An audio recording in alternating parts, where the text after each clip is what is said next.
What's good, Fresh Fam, man? Thank y'all for tuning into I Am Fresh. And we are back at it again with another video, man. And to my Fresh Fam, thank y'all so much for always tuning in with your boy, man.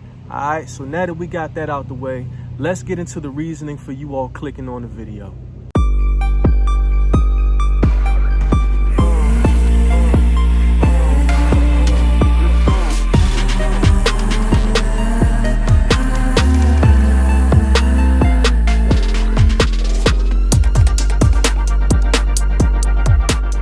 All right, Fresh Fam. So the ATF is changing the rule on the pistol braces.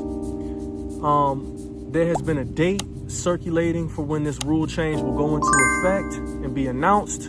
And I've been hearing from a lot of credible social outlets and 2A representatives or advocates, if you will, that date is, or the month I should say, is December.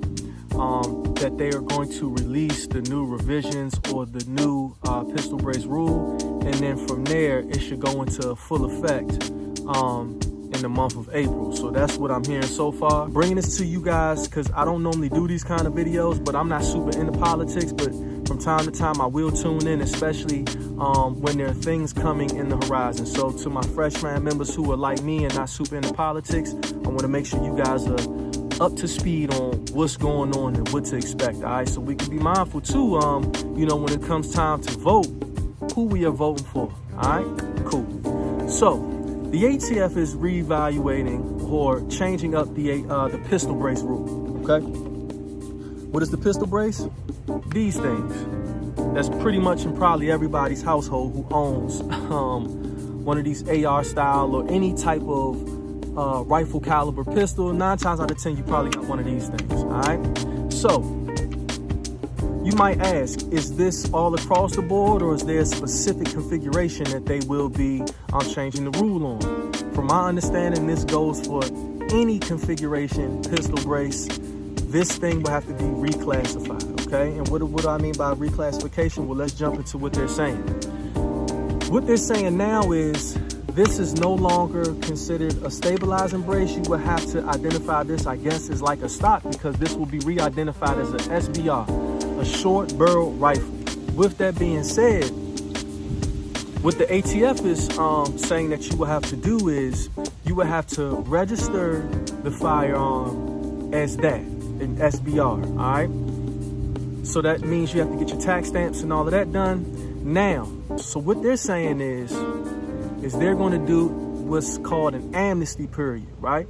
This amnesty period will waive, I guess, that $200 fee and will allow you to register it free of cost, all right?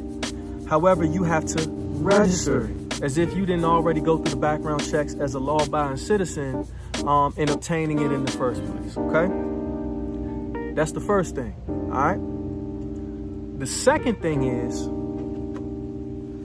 if you don't want to register this thing as an SBR, right, you can extend the barrel length while still keeping this on, but the barrel length has to be extended out to 16 inches. So meaning your standard AR platform, okay?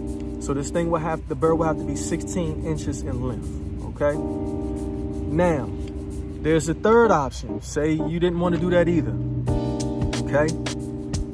The third option will be to remove it.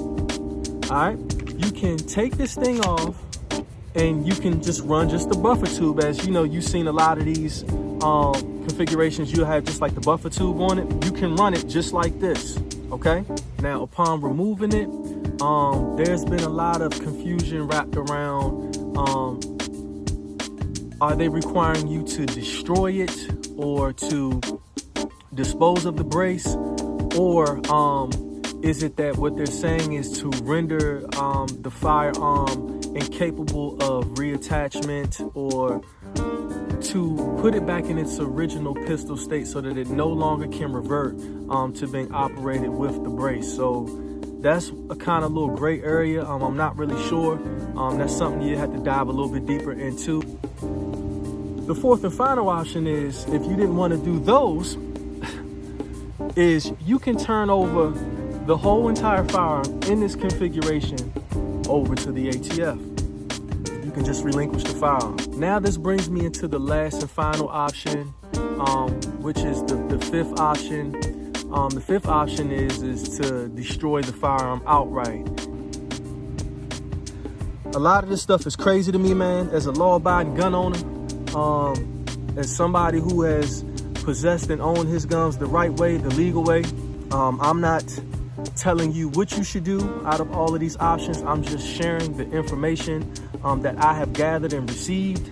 And in no way, shape, or form am I telling you to choose a specific one, or am I endorsing what's going on. I'm just sharing the information that I have gathered and received, and feel comfortable enough to speak on it and share it with you all to inform you all, okay? Because this affects everybody. Anybody who's in the 2A community and possesses these firearms, this affects you as well too.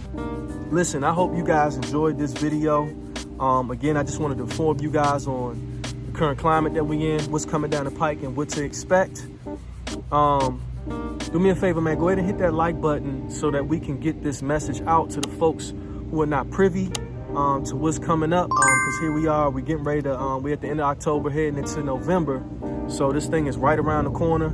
And it's a lot more that's happening. But like I said, this is one topic that I definitely feel comfortable with speaking on, and I've got enough knowledge on that I wanted to share it and pass the information along to you all. If you're not a part of the Fresh Fam, man, definitely consider hitting that subscribe button. If not, man, it's cool. I appreciate you watching. And until the next time, man, I'll catch you on the next one. Peace.